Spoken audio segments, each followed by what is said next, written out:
Okay, you guys, it's me again. And I had to restore these.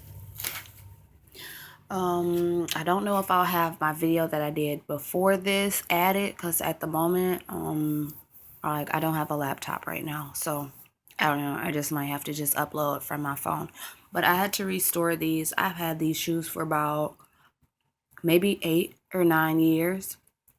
And they were always a great pair of shoes, and I got a deal on them, so I just got them, and they weren't really my size. They're like a size too big, if I'm not mistaken. And I've wanted to get rid of them for a long time, but I just didn't know, like, should I do eBay or what? So I came across Etsy, and somebody actually wanted them.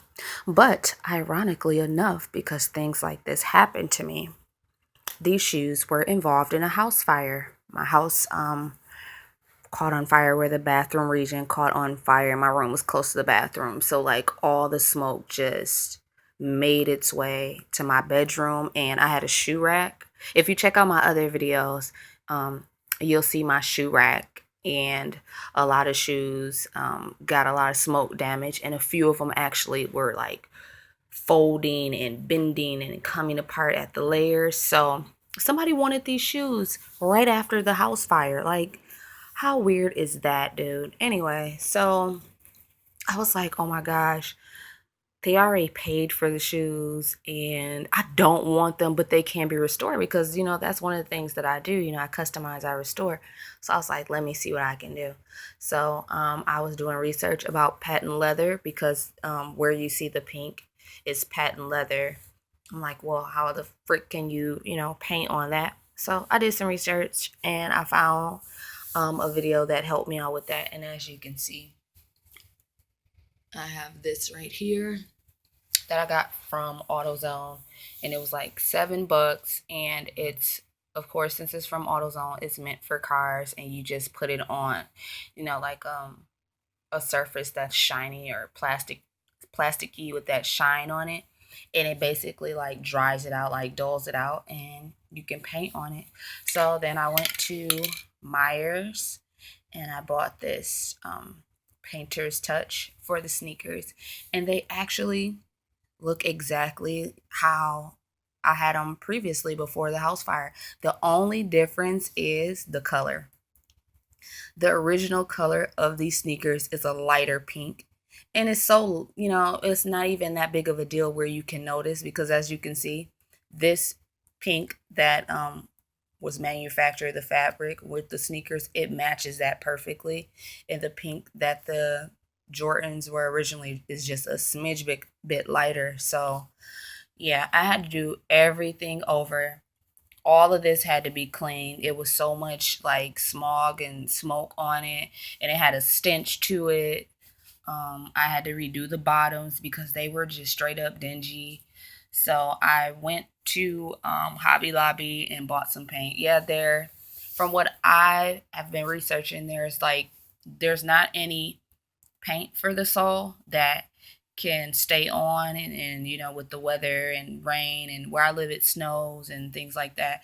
So over time I feel like it can come off, especially if it's a person that's going to try to clean their shoes, not religiously but every once in a while, and they're scrubbing at it.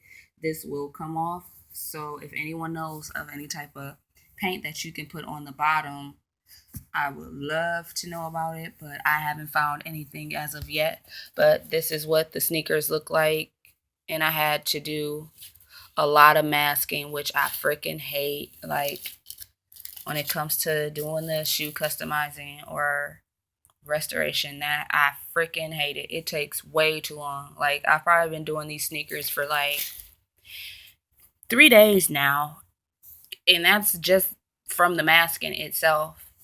If I didn't have to mask, then I could have been done in a day, but I do work. So, with that being said, I'm finally done. I just got to do a little bit more cleaning up, and I'm about to ship them off down in Texas.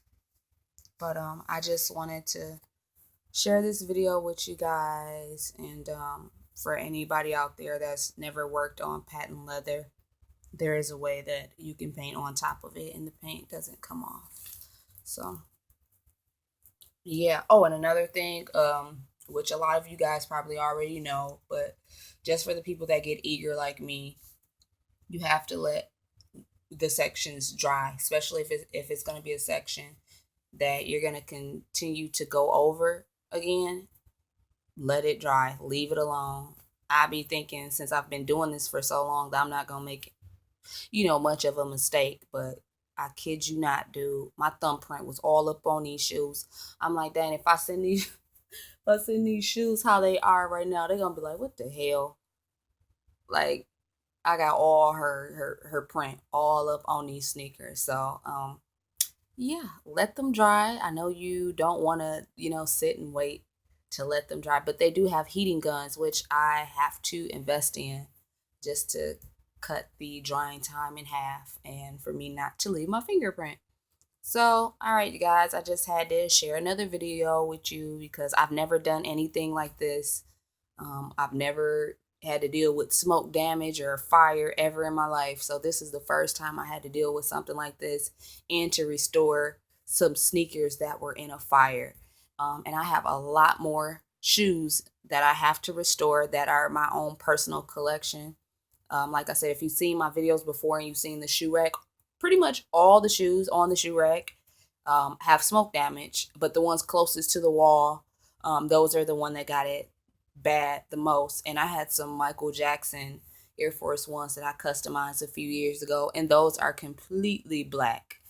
You can see a little bit of the glitter that's in the back of the shoe, but other than that, they're they're messed up. So if anyone out there has been in a fire or they're working on some sneakers that are dingy or whatever, they can be restored. You can bring them back. All right, you guys, I will talk to you later. Bye.